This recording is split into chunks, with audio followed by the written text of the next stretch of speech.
ლებებს არუღებს ლევან იოსელიანი მორიგ სკანდალში ეხება მან საჯაროდ გათქვა ტრეფიკინგის და ძალადობის მსხვერპლთა თავშესაფრის ლოკაცია, ასე კი მოწყვლადი ჯგუფები დიდი საფრთხის წინაშე დააყენა.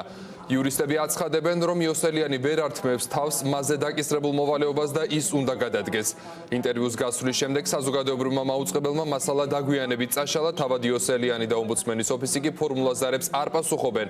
ნანო ჩაკვეტაძე გვერდდება თემის დეტალებით, პირდაპირ ეთერში ნანო გისმენთ. დიახ, ლევან იოსელიანი არ არის სახალხო დამცველი და არც არასოდეს ყოფილა. ამას ამბობენ მოქალაქეები, რომელთა აღშფოთებაც გამოიწვია ლევან იოსელიანის იმ განცხადებებმა, რომლებიც მან საზოგადოებრივი მაუწყებლის ეთერში ერთ-ერთ გადაცემაში გააკეთა. დავიწყოთ იმით, თუ რა ვნახეთ და რა მოვისმინეთ ომბუდსმენის ინტერვიუდან. იოსელიანმა გაასაჯაროვა ადამიანების ჯანმრთელობისა და სიცოცხლისთვისაც კი პირდაპირ საფრთხის შემცველი ინფორმაცია. უფრო ზუსტად, მან გათქვა ძალადობის მსხვერპლ ქალთა და ტრეფიკინგის მსხვერპლთა რეაბილიტაციის ცენტრების ადგილმდებარეობები ფაქტობრივად მთელი ქვეყნის მასშტაბით. ასეთ ცენტრებში ძირითადად ქალები და ბავშვები არიან განთავსებულები. რაც შეეხება შეფასებებს, რაც იოსელიანის ამ დამაზიანებელ განცხადებებს მოჰყვა. ქალთა უფლებადამცველები და ადამიანის უფლებებზე მომუშავე იურისტები გვეუბნებიან, რომ ინფორმაციის გასაჯაროვებითაც კი ზიანი უკვე დამდგარია და ამას ვერაფერი შეცვლის. ახლა მათი რეკომენდაცია არის ის, რომ რეაბილიტაციის ცენტრებიდან დაუყოვნებლივ გადაიყვანონ ბენეფიციარები მათთვის უსაფრთხო ადგილას.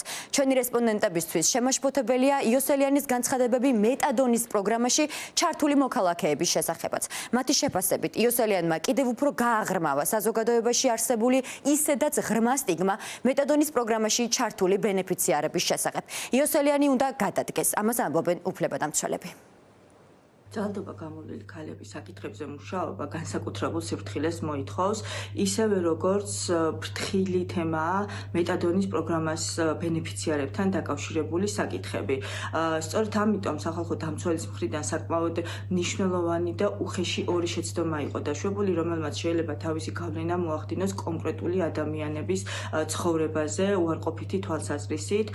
ძალიან მნიშვნელოვანია, რაც შეიძლება სწრაფად და დაუყოვნებლივ მოხდეს ადამიანების იმ დაწესებულების რელოკაცია და შესაბამისად იქ მყოფი ადამიანების რელოკაცია, ისევ და ისევ მათი უსაფრთხოების მიზნებიდან გამომდინარე და ამ შეცდომის კვალდაკვალ ასევე მნიშვნელოვანია სახალხო დამცველის პასუხისმგებლობა. მისი განცხადება აბსოლუტურად ამოვარდნილია კონტექსტიდან, რაც მთავარია საფრთხე შეექმნა იმ ადამიანებს, რომლებიც ისედაც არიან გაჭირვებაში და სახელმწიფოსგან და სახალხო დამცველისგან საჭიროებს დახმარებას და ხარდაჭერას და მათი უსაფრთხოების უზრუნველყოფას და მე ვფიქრობ, რომ ყველა უფლებადამცველი ადამიანი, აქტორი, ორგანიზაცია ახლა ხესიერად უნდა ჩაერთოს, რომ ეს პრობლემები იყოს პრევენციულად, ასე რომ ვთქვათ, აღმოფხრილი. მას უნდა კონდეს ისეთი ავტორიტეტი, რომ ხელისუფლება ანგარიშს უწევდეს მის გამოსვლებს, მის რეკომენდაციებს და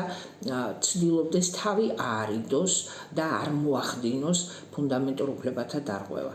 ასეთ დროს სახალხო დამცველი არის გადამწყვეტი მნიშვნელობის თანამდებობის პირი ქვეყანაში. სამწუხაროდ და ჩვენ და სავალალოდ ხედავთ, რომ იოსელიანი არათუ არ არის ემპათიით განწყობილი ფუნდამენტურ უფლებათა დარღვევის მსხვერპლების მიმართ და მან ეს არაერთხელ გამოავლინა, არამედ მას აღმოჩნდა, რომ უკვე ამ თანამდებობისთვის, სახალხო დამცველისთვის აუცილებელი ცოდნა და კვალიფიკაცია არ გააჩნია. მას შემდეგ, რაც ლევან იოსელიანის განცხადებებს საზოგადოებაში რეზონანსი მოჰყვა, გადაცემის ჩანაწერი თითქმის 24 საათის შემდეგ წაიშალა საზოგადოებრივი მაუწყებლის გვერდიდან. მოგვიანებით წაიშალა ლევან იოსელიანის Facebook გვერდიდანაც. ომბუდსმენის აპარატს დაუტოვეთ შეკითხვები. გეგმავენ თუ არა რაიმე განმარტების გაკეთებას ამ საკითხზე. პასუხები ჯერ არ მიგვიღია. მადლობა.